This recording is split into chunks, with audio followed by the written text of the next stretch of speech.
Bismillahirrahmanirrahim. Allahumma aflahna qulubana wa lihibna rushdana wa hdina ila siratikal mustaqim wa hayyakum jami'an bi tahiyatil islamul khalidah. Assalamualaikum warahmatullahi wabarakatuh. Alhamdulillahirabbil alamin wassalatu wassalamu ala asyrafil anbiya'i wal mursalin wa ala alihi wa ashabihi ajmain, amma ba'd. Bapak Ibu yang saya hormati, alhamdulillahirabbil alamin. Kita memasuki tahun yang baru 2026 dengan sederet harapan-harapan baru, planning-planning baru. Waktu tidak terasa ya. Bergantinya tahun, bergantinya bulan, bahkan bergantinya hari tidak terasa. Tiba-tiba rambut putih, tiba-tiba anak sudah punya anak lagi, tiba-tiba berharap dulu pengen nikah, sekarang sudah punya cucu.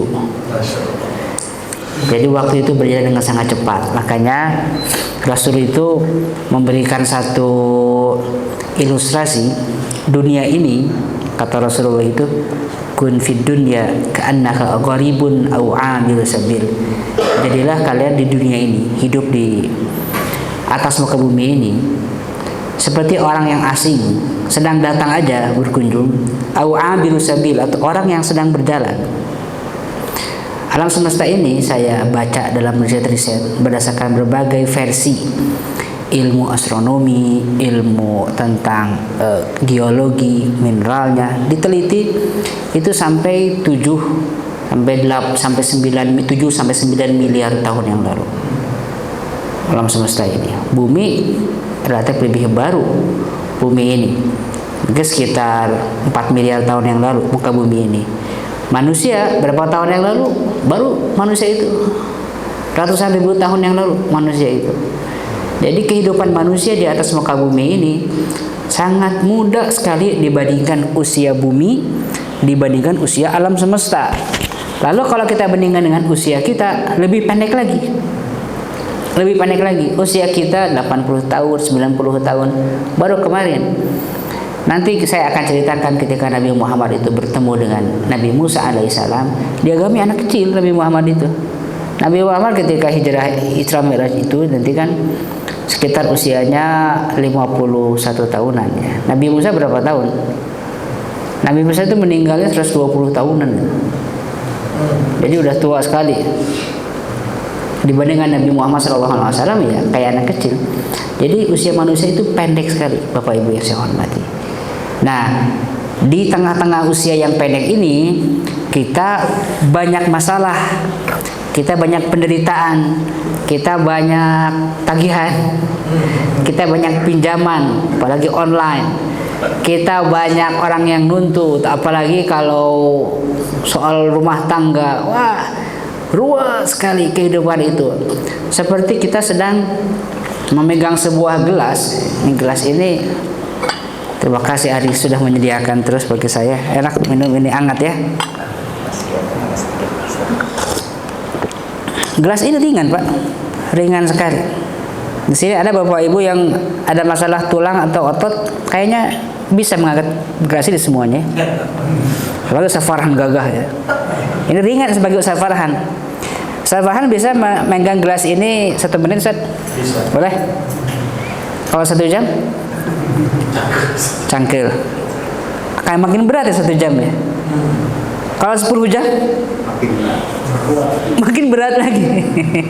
Jadi bukan soal beratnya si gelas ini yang sangat ringan, tapi apakah si gelas ini terus kita pegang sampai akhirnya tangan-tangan kita itu lumpuh, kram, udah nggak mampu lagi, padahal ringan. Ini nggak berubah beratnya itu. Hidup manusia itu Allah timpakan terus masalah, kesulitan, ujian, musibah. Akan diuji dengan rasa takut, minal khaufi, ju', rasa lapar, lalu juga kekurangan, fakir, kekurangan harta, kekurangan keluarga. Akan diuji oleh berbagai hal. Nah, di depan masalah-masalah itu, manusia itu biasanya memikirkan apa yang paling negatif menimpa hidupnya. Kalau Bapak Ibu itu misalnya punya medsos ya, Bapak pada punya medsos enggak? Mungkin punya, hanya ngeliat-ngeliat aja. Kalau ada 100 orang yang komen, 1 aja orang yang menghina, itu yang kita liatin. Pas pulang ke rumah, Umi nggak habis pikir ya orang bahwa bapak hanya sharing sesuatu yang berguna, tapi ada aja orang yang nyinyir. Kok bisa ya? Padahal 99 orang komen positif. Satu yang kita lihat. Ya ibu-ibu juga sama. Kalau bapak-bapak lihat ibu-ibu kita udah dana, udah rapi, begitu keluar semuanya muji. Wah soleha luar biasa, bagus jilbabnya. Satu orang aja yang bilang, kok nggak matching ya warna jilbab dengan bajunya? Seharian bad mood itu Pak. Ya kan? Manusia itu akan melihat sesuatu yang negatif yang menimpa dirinya, dipikirkan terus menerus. Walaupun persoalannya ringan, tapi dipegang terus pada akhirnya jadi berat. Nah, maka Bapak Ibu sahabat-sahabatku, ketika memasuki 2026 ini, mari kita melangkahnya dengan perasaan yang ringan. Masalah-masalah selalu ada, tapi justru setiap masalah itu Allah timpakan, Allah bebankan agar manusia naik kelas, naik level. La yukallifullahu nafsan illa wus'aha. Allah tidak akan membebani seseorang, orang bebannya segini, kecuali sesuai dengan batas kemampuannya. Kalau dia belajar terus, ilmunya makin nambah, makin bijaksana, wawasan makin luas, kemampuan finansialnya juga makin meningkat, makin makmur, berarti dia kapasitasnya naik. Allah berikan beban yang lebih berat lagi. Begitu naik, Allah berikan yang lebih berat lagi. Selama ini belum selesai masalahnya, Allah tidak akan memberikan masalah yang baru yang lebih gede. Jadi sebetulnya manusia itu diujinya, semakin manusia itu punya masalah, beban yang berat, semakin tandanya dia ini berkualitas. Semakin tandanya Allah sedang menguji orang ini. Innallaha idza ahabba 'abdan ibtarahu. Allah itu kalau mencintai seorang hamba akan mengujinya sampai benar-benar matang, sampai benar-benar kuat.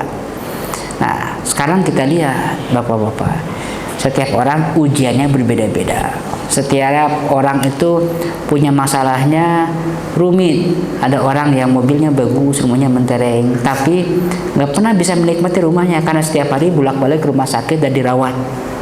Padahal rumahnya gede.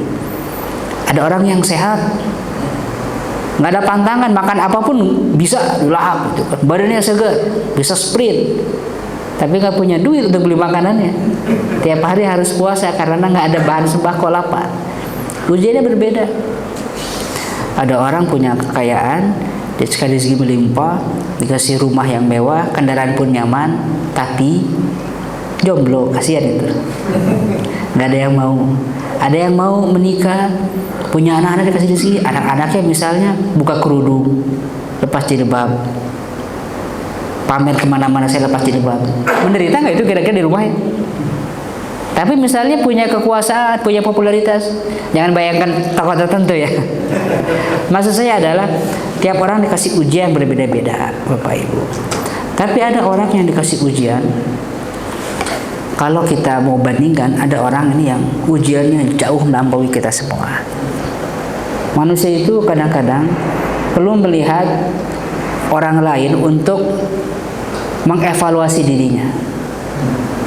Karena kita semua seperti itu. Manusia itu makhluk sosial yang suka membanding-banding, melakukan social comparison, suka membanding-banding. Kalau kita punya motor, istri bakal cemberut karena seluruhnya punya mobil tetangga. Tapi di lingkungan yang pakai angkot semuanya punya motor aja udah bangga itu. Tergantung pembanding. Kita diuji masalah misalnya sakit kepala jadi ringan. Kalau di samping kita ada orang yang sedang cuci darah, gagal ginjal misalnya. Tiap orang dibandingkan dengan orang lain, baru orang itu akan mikir, akan sadar. Nah, kenapa kita ini sering memegang terus masalah kita, seakan-akan masalah kecil jadi gede terus, diceritakan lagi, dilihat lagi masalahnya, dipikirkan lagi, sampai akhirnya kita stres sendiri.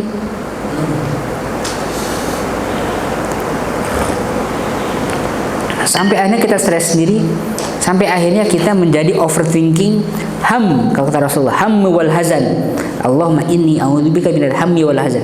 Berlindung kepada Allah Subhanahu wa taala dari rasa gundah gulana, resah, overthinking dan sedih atas masa lalu. Itu dipikirkan terus. Karena mungkin Bapak Ibu, kita ini kurang membanding-banding diri dengan orang-orang yang punya masalah lebih gede, lebih hebat dibanding kita.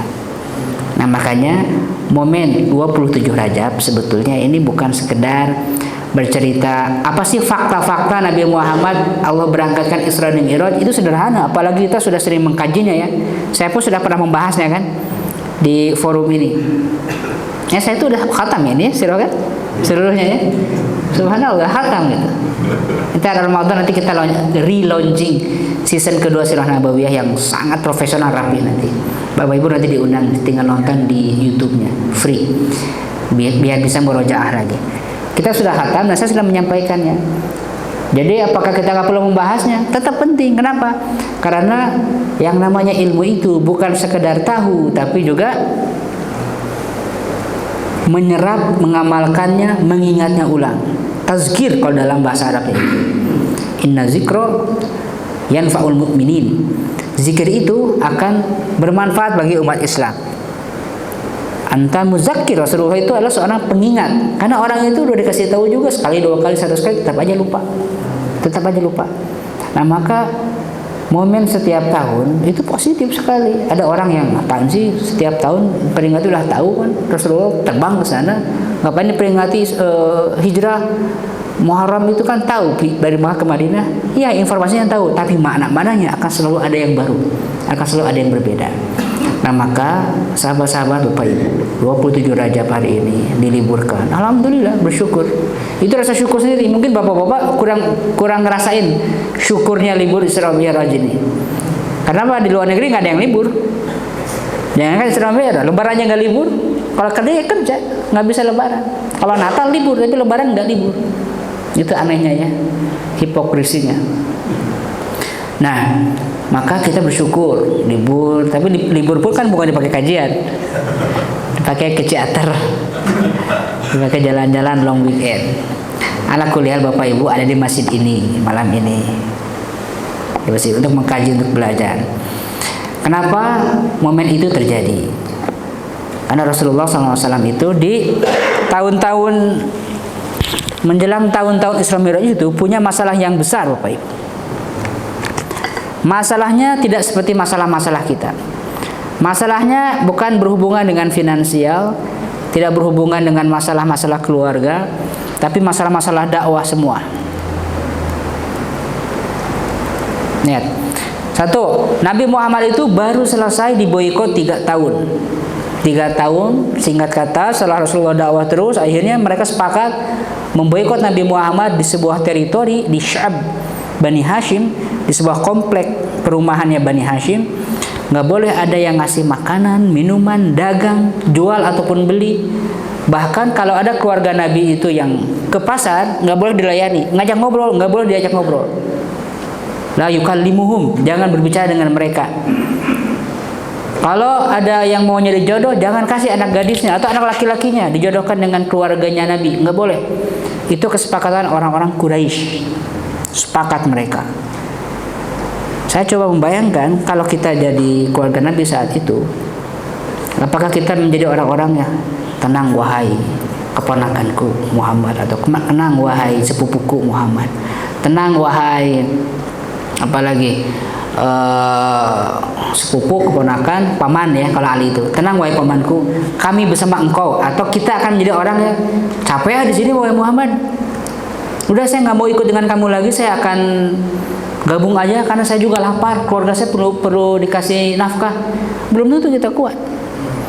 Dan ketika orang itu diboikot, tidak tahu diboikotnya itu sebulan, setahun, 10 tahun, nggak ada yang tahu. Kita sekarang tahu cuma 3 tahun, tapi saat itu nggak ada yang tahu. Nggak ada yang tahu 3 tahun. Setelah diboikot 3 tahun, akhirnya Allah menyelamatkan mereka. Pemboikotannya berakhir, ya cerita singkat katanya seperti itu. Tapi setelah pemboikotan itu memang ada efeknya secara fisik juga mental ya. Allah memanggil satu demi satu orang yang paling dicintai oleh Nabi menjadi tulang punggungnya. Saya yakin bukan hanya istrinya, tapi seluruh keluarga juga terdampak secara fisik. Bahkan Rasulullah juga. Rasulullah kan manusia biasa. Kalau Rasulullah makannya agak banyak, berat badannya naik gak menurut Anda? Saya tanya. Kalau Rasulullah makannya agak banyak, berat badannya naik gak? Naik, kan Rasulullah pernah bilang kayak gitu. Pernah balap dengan Aisyah di awal-awal dulu. Kalau balap lari Rasulullah menang, tapi di akhir-akhir begitu balap lari Aisyah menang. Mungkin berat badan naik gitu Rasulullah. Manusia biasa begitu diboikot. Bagaimana kondisi fisik Rasulullah? Makan seadanya, daun-daun kering, pasti drop fisiknya. Tapi Rasulullah masih segar, masih muda, 50 tahun. 50 tahun masih muda ya, segar. Segar. Sudah mulai karalaos 50 tahun. Allah memanggil Khadijah binti Khuwailid. Sebagaimana yang pernah saya jelaskan, Khadijah itu usianya terpaut 3-4 tahun dengan Nabi Muhammad, bukan 15 tahun ya. Saya baru beli buku yang baru juga tentang Khadijah khusus, sama analisanya itu. Ketika menikah dengan Nabi 25, Khadijah 28 kira-kira. Jadi kalau Khadijah 28, sekarang tahun ke-10 itu mungkin usia Khadijah 53 tahunan. Rasulullah sekarang usianya 50 tahun. Khadijah wafat, Rasulullah sedih. Setelah itu pamannya yang selama bertahun-tahun dari usia 8 sampai usia 50, 42 tahun mengasuh, mendampingi, lalu juga membimbing, melindungi bukan sekedar tenanglah gampang beres insya Allah, bukan gitu, melindungi dengan darahnya, dengan nyawanya, pasang badan, ada macam-macam, saya menghadapi, saya akan angkat senjata. Itulah perjuangan Abu Thalib walaupun dia belum beriman, tidak beriman sampai akhir hayatnya, meninggal dalam keadaan musyrik. Ini yang bikin Nabi Muhammad makin sedih. Kalau Khadijah insya Allah husnul khatimah, afdalun nisa'i ahlul jannah Khadijah binti Khuwailid. Perempuan terbaik ahli surga itu Khadijah. Rasulullah plong, tenang. Tapi pamannya, Rasulullah meminta izin, ya Allah izinkan aku untuk mendoakan pamanku. Nggak boleh mendoakan pamannya, karena pamannya ahli neraka. Walaupun seringan-ringannya api neraka beliau dapatkan, tapi tetap seringan-ringannya itu kalau kakinya nempel ke sebuah batu membara di neraka, otaknya langsung mendidih. Itu seringan-ringannya siksa neraka. Rasulullah makin sedih kayak gini ya. Lalu setelah memboikotan Khadijah wafat, pamannya wafat, Rasulullah kan dakwah ke Taif, pernah saya ceritakan kan. Pulang dakwah dari Taif beberapa hari itu nggak ada seorang pun yang masuk Islam di Taifnya, malah dilempari batu, berdarah muka Rasulullah itu, merah seluruhnya. Nah ini berkumpul bersatu dalam satu kejadian, dalam satu periode di tahun-tahun berat ini. Makanya para ulama menyebut tahun ini dengan istilah Amul Huzn, tahun kesedihan. Nah, kalau kita ingin membandingkan kesedihan versimu dengan kesedihan versi Rasul, kayak gimana bedanya? Apakah tahun kesedihan Anda ketika utang jatuh tempo, tahun kesedihan itu ketika perpisahan dengan keluarga, rumah tangga hancur, tahun kesedihan itu mungkin ketika dolar melonjak naik, saham anjlok, atau dirawat di rumah sakit. Banyaklah versi kesedihan kita. Tapi versi kesedihan Nabi Muhammad itu berlangsung di periode yang sama sekaligus. Orang biasa Bapak Ibu belum tentu kuat. Orang biasa itu bisa jadi stres. Ada orang-orang yang depresi. Nah, tapi keterpurukan bukan opsi. Bapak Ibu harus difahami. Setiap manusia itu tidak memilih saya mau bahagia terus, mau enak terus, nggak bisa. Tapi ini kepastian. Jatuh, terpuruk, kalah, hancur itu pasti ada. Tapi kebangkitan dan kekalahan adalah pilihan saya dalam hidup. Maksudnya apa? Dalam hidup kita pasti ada masanya jatuh. Tapi jatuh itu bukan berarti kalah. Orang yang kalah adalah ketika gagal, ketika dapat musibah, ketika diuji, dia tidak mau melawan dirinya, dia tidak mau melawan kekurangannya, dia tidak mau bergerak memperbaikinya. Itu orang-orang yang kalah. Tapi setiap orang walaupun berhati-hati, walaupun terus belajar, tetap akan ada masa gagalnya. Nabi Muhammad SAW ini ya, tetap bertahan. Setelah Rasulullah itu masuk lagi ke Mekah, setelah pulang dari Taif, makin keras pertentangan itu. Awalnya dilindungi oleh Mut'im bin Adi, tapi nggak bertahan lama. Dakwah ke berbagai kabilah, gagal juga dakwahnya. Lalu penindasan makin keras. Rasulullah awalnya saat ada Abu Thalib itu nggak pernah disiksa secara fisik atau diganggu secara fisik. Paling juga dihina, ada lah yang menghina. Tapi sekalinya ada yang menghina, terang-terangan langsung disikat sama Hamzah. Ketika Rasulullah dihina secara verbal, Hamzah langsung mukul Abu Jahal. Cuma nggak ada yang berani menyentuh Nabi karena ada Abu Thalib. Apa konsekuensi kalau mereka menyentuh fisik Nabi? Perang, Pak. Kamu berani-beraninya memukul Muhammad, ayo, para pemuda Quraisy akan minta kisos. Kalau enggak, perang. Nanti kabilah lain mau perang atau mau menyerahkan si anak bandel ini, pasti diserahkan di kisos. Makanya mereka nggak berani. Tapi sekarang Abu Thalib nggak ada. Yang jadi kepala sukunya Abu Lahab. Senior juga Abu Lahab itu. Sulit. Bukan Ali yang jadi kepala sukunya. Maka Nabi Muhammad nggak ada yang melindungi dari keluarganya sendiri. Ada yang melempar kotoran unta ketika sedang sujud. Ada yang mengikat lehernya dengan sorban ketika sholat, ditarik oleh orang-orang kafir Quraisy ini. Ada berbagai penindasan fisik yang sebelumnya nggak Rasulullah dapatkan. Nah, setelah itu Allah Subhanahu wa Ta'ala menyediakan satu momen luar biasa. Inilah yang kita sebut dengan Isra Mi'raj. Kita hafal ayatnya, tahu dalilnya juga dalam surat Al-Isra. Subhanalladzi asra bi 'abdihi lailan. Maksudnya Allah yang memperjalankan Asra itu, membuat hambanya berjalan bi 'abdihi lailan, pada malam hari. Jadi kalau siang bukan Isra. Isra itu hanya malam hari. Mau kemana? Mau Isra ke Braga. Allah yang memperjalankan ya, bukan jalan-jalan biasa. Minal Masjidil Haram, dari Masjid Haram, ilal Masjidil Aqsa, ke Masjidil Aqsa, alladzi barakna haulahu linuriyahu min ayatina innahu huwas samiul basir. Allah memperjalankan sang Nabi ini dari Masjidil Haram ke Masjidil Aqsa di malam hari, yang di sekitar Masjidil Aqsa itu adalah tanah yang diberkahi, untuk memperlihatkan tanda-tanda kekuasaan Allah, dan Allah Maha mendengar juga Maha melihat. Ya, ini referensinya sudah banyak. Ini tampilannya baru ya, sebelumnya nggak kayak gini kan. Ini udah diperbaiki, udah rapi semuanya. Jadi yang Anda saksikan nanti, insya Allah ketika melihat di YouTube itu yang kajian ini lebih rapi insya Allah. Saya sudah rekap banyak sekali riwayat dari berbagai kitab apa yang saya jelas ceritakan ini. Kapan terjadinya nih? Berbagai versi ya. Jadi ada yang mengatakan tahunnya 8 Bi'sah. Menurut, coba Anda lihat aja nih nama-namanya, Imam An-Nawawi dan Imam Al-Qurtubi. Imam An-Nawawi adalah seorang ulama hadis, ulama sunnah, al-sunnah wal jamaah, yang mensyarah kitab siapa? Kitab Sahih Bukhari. Yang menulis kitab Arba'in An-Nawawiyah.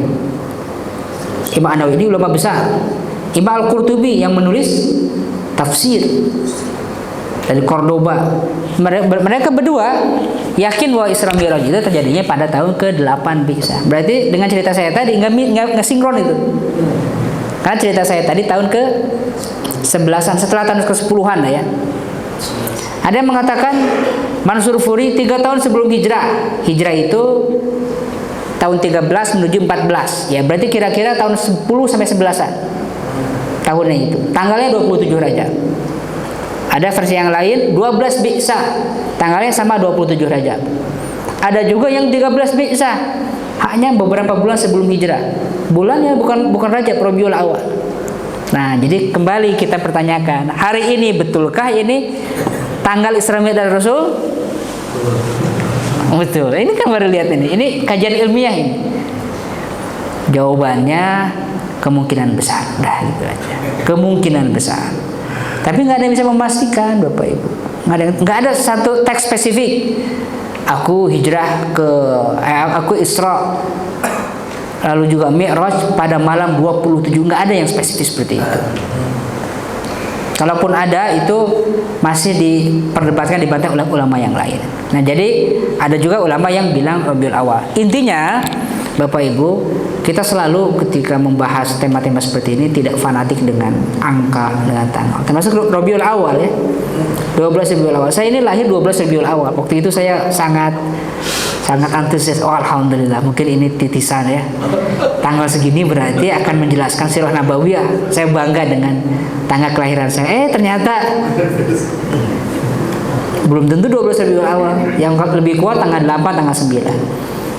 Ada orang yang kekeh gitu karena dia lahir tanggal segitu, yang nggak boleh kayak gitu. Ilmiah ya ilmiah, harus berani mengatakan iya dan tidak berdasarkan data, berdasarkan dalil. Nah, jadi kita nggak boleh fanatik dengan angka-angka tanggal-tanggal itu. Yang paling penting apa? Hikmah ceritanya. Nah, yang paling penting ini nih, persiapan-persiapannya. Satu, Allah Subhanahu Wa Taala mengirimkan Jibril untuk membelah dada Rasulullah yang kedua kalinya. Dulu pernah dibelah di masa kecil, balita. Sekarang dibelah lagi setelah dewasa. Di usia berarti kan tahunnya XX, kita belum tahu nih tahunnya. Lalu Jibril membuka atap rumah Rasul, menyiapkan baskom, membeleknya dan membersihkan jantungnya ya, malaikat Jibril ini. Berapa jaraknya Bapak Ibu? Dari Mekah ke Palestina itu 1.600 sampai 2.000 km.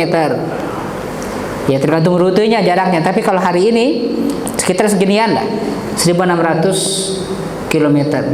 Bandung kemana ini? Penasaran saya. Bandung kemana sih? Ke Lombok ada?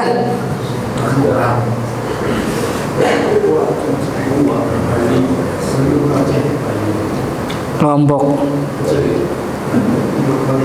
Ke Bali ada? Nggak bisa ke Bali. Ke Surabaya berapa kilo?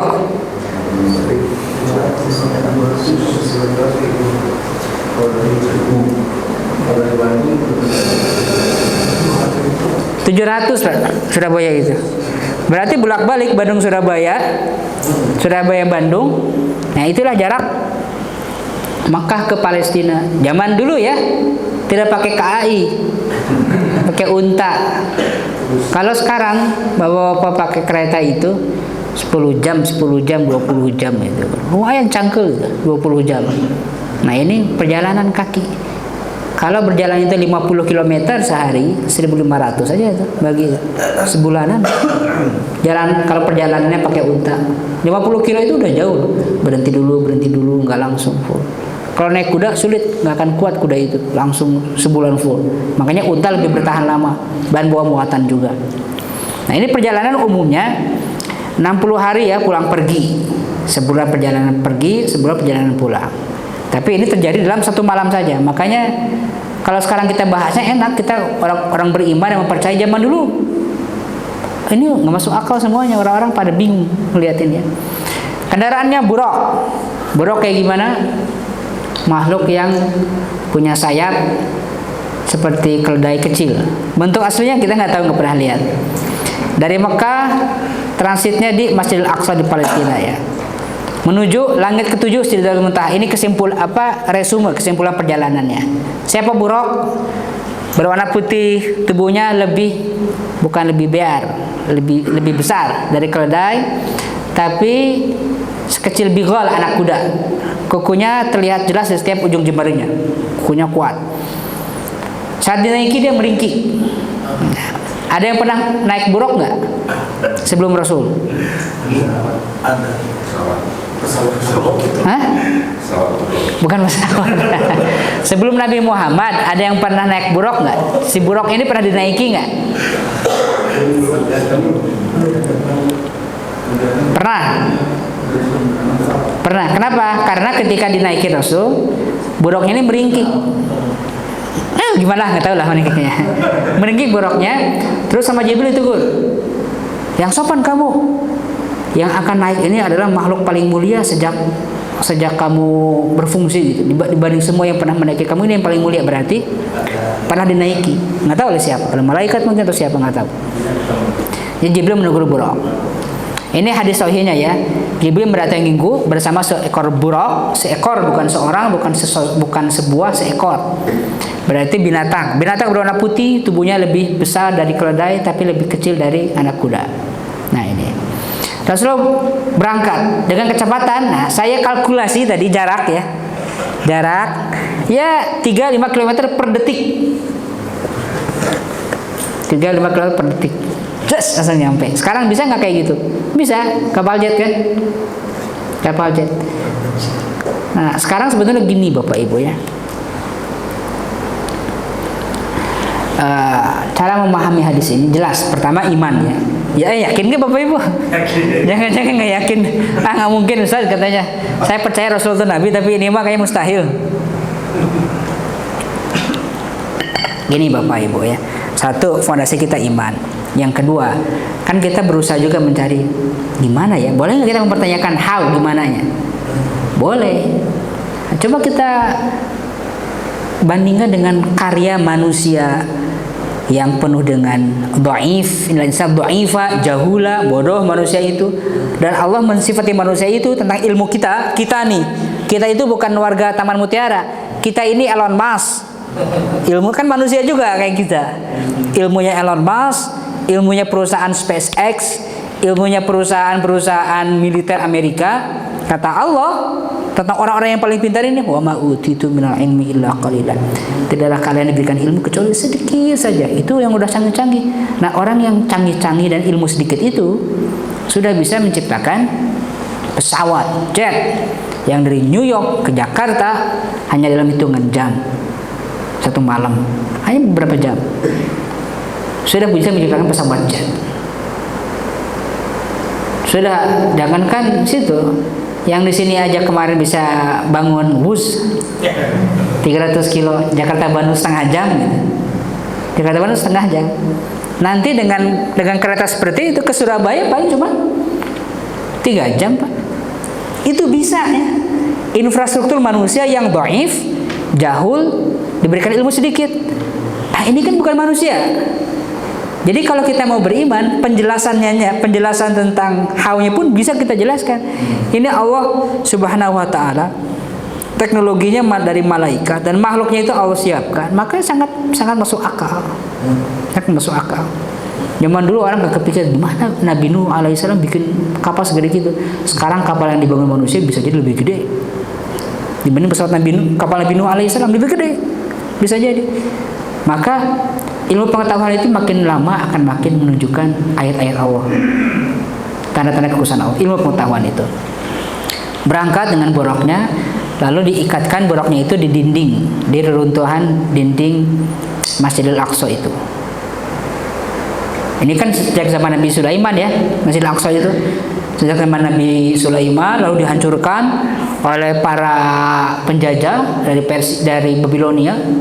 Hancur, nah tinggal runtuhan-runtuhan. Ini tempat ibadah ke Allah Subhanahu wa taala. Makanya disebut masjid, bukan sinagog, Bapak Ibu. Pernah berpikir kenapa kan masjid itu dibangunnya masjid pertama di mana? Di mana masjid pertama? Di Kuba kan? Di Kuba sebelum Rasulullah membangun Masjid Nabawi itu. Tapi kenapa ini masjid juga? Itu adalah masjid pertama yang dibangun oleh Rasulullah. Masjid pertama. Kalau yang lebih dulu dibanding Masjidil Quba di Arab, masjid apa? Masjidil Haram itu. Ya enggak? Sama Nabi Ibrahim alaihissalam, Masjidil Haram itu. Bukan oleh Nabi Muhammad, oleh Nabi Ibrahim. Nah, ini masjid siapa? Masjid yang dibangun dari zaman Nabi Sulaiman alaihissalam. Makanya masjid, bukan sinagog, bukan kanisah. Berarti apa ini ayat tadi itu ada ayat ini menjelaskan juga apa? Ini menjelaskan juga tentang akidah. Berarti yang disembah oleh Nabi itu apa atau siapa? Sama Tuhannya. Yang disembah oleh Nabi Sulaiman ya sama Allah Subhanahu wa taala. Tempat menyembahnya Nabi Sulaiman ke Allah itu disebut masjid ini, Masjidil Haram ila Masjidil Aqsa. Itulah sebabnya ini bukan warisan Yahudi ya, Bapak Ibu yang saya hormati. Nah, lalu sudah sampai sana, tibalah di Masjidil Aqsa ya. Setelah sampai di reruntuhan itu, nggak ada masjid kayak gininya, hanya ada reruntuhannya aja. Lalu Rasulullah mulai sholat dan di situ berkumpullah arwah para nabi, bukan jasadnya, kan jasadnya sudah pada nggak ada. Arwah para nabi. Lalu Rasulullah memimpin sholat mereka. Rasulullah memimpin sholat. dan semuanya berbaris nabi-nabi ini. Kemudian Rasulullah ditawari khamar dan susu, milih mana? Rasulullah memilih susu. Perjalanan ini panjang cerita-ceritanya. Setiap poin ini kalau saya jelaskan, dalam lagi ada hikmah-hikmahnya. Setelah itu Rasulullah mulai berangkat perjalanan Mi'raj ke langit ketujuh. Di langit pertama Nabi Muhammad ketemu Nabi Adam alaihissalam. Kemudian langit keduanya Yahya, Zakaria dan Isa alaihissalam. Langit ketiga siapa kira-kira? Tebak-tebakan. Musa. Belum, Nabi Musa nanti. Nabi Yusuf alaihissalam. Kemudian keempat, servaran siapa? Nabi Idris alaihissalam. Lalu yang lebih ini lagi, Harun, berat lagi nih. Yang keenam tahu pasti siapa? Nah, Musa. Terakhir Nabi Ibrahim alaihissalam. Nah, ini bertemu dengan nabi-nabi ini setiap perjalanan. Nah, ketika di langit pertama, Jibril mendampingi ke langit pertama. Lalu ketika sampai di langit pertama, langit gimana apa bentuknya? Ini banyak versi. Tapi versi-versi ini tidak ada yang bisa kita pegang secara mutlak. Kenapa? Karena versi ini sifatnya dugaan. Dugaan berdasarkan ilmu yang ada di zaman ulama-ulama tafsir. Dan saya yakin makin nanti tafsiran tentang langit-langit ini akan makin sophisticated, akan semakin berkembang, semakin canggih. Akan ada makna-makna baru. Setidaknya ini saya rekap berdasarkan pemahaman ulama-ulama tafsir dulu ataupun kontemporer tentang makna-makna langit ini. Semua yang kita lihat sekarang Bapak Ibu, yang kita lihat sekarang, ini kan ada planet, ada jutaan planet ya, bintang juga ya, miliaran bintang. Semua yang ada di namanya tata surya itu langit pertama. Langit kedua kayak gimana? Tidak ada manusia yang tahu. Langit pertama pun belum mampu diukur oleh manusia. Hanya baru mampu dikalkulasi. Kira-kira jarak antara bumi dengan bintang tertentu berapa juta cahaya tahun, dengan matahari berapa juta cahaya tahun, gitu jaraknya itu, berapa ribu kilometer kalau dengan matahari. Kalau bintang yang jauh itu berapa juta cahaya tahun, itu dikalkulasi dengan melihat gerakan mereka, kecepatannya, rumit lah pokoknya. Jadi intinya semua yang ada di alam semesta ini berdasarkan tafsiran para ulama kontemporer itu baru langit pertama. Dan bumi itu bukan kayak sukro di dalam kalori yang gede, lebih titik lagi di alam semesta ini. Itu langit pertama. Jadi kebayang nggak gimana kecepatan ke atasnya itu. Begitu sampai di langit pertama dijaga oleh malaikat. Malaikat itu nanya, siapa ini? Muhammad. Malaikat tahu nama Nabi Muhammad tapi nggak tahu fisiknya. Ini siapa? Muhammad. Punya izin nggak? Ditanya visanya. Punya visa gitu ya. Dicap, punya izin nggak? Punya. Saya dapat izin dari Allah Subhanahu Wa Taala. Oke, silakan masuk. Kenapa nggak diverifikasi? Yang bilangnya malaikat, nggak akan bohong. Punya izin nggak? Punya, padahal nggak punya SIM kan? Malaikat nggak bisa bohong. Jadi malaikat penjaga langit pertama nanya ke malaikat Jibril, ada izin? Ada visanya. Masuk. Setelah masuk, Nabi Muhammad bertemulah dengan sesosok manusia yang besar sekali badannya dan mirip wajahnya dengan Nabi Muhammad. Kakeknya kan? Nah ini kakek saya juga ngomong. Kakek bapak ibu kan? Atau dari monyet? Ini kakek kita semua ya. Nabi Adam mengatakan, ahlan wa sahlan ya waladu salih wa nabi salih. Selamat datang wahai anakku yang saleh dan nabi yang saleh. Ini sapaan Nabi Adam. Nanti beda sapaan Nabi Adam dengan sapaan nabi-nabi yang lain. Setelah itu marhaban bi ibni salih wa nabi salih. Berdialog. Dialog detailnya kita nggak tahu. Nggak banyak penjelasan rinci tentang apa saja nasihat Nabi Adam ke Nabi Muhammad SAW. Ini cicit bertemu dengan grandfathernya kan.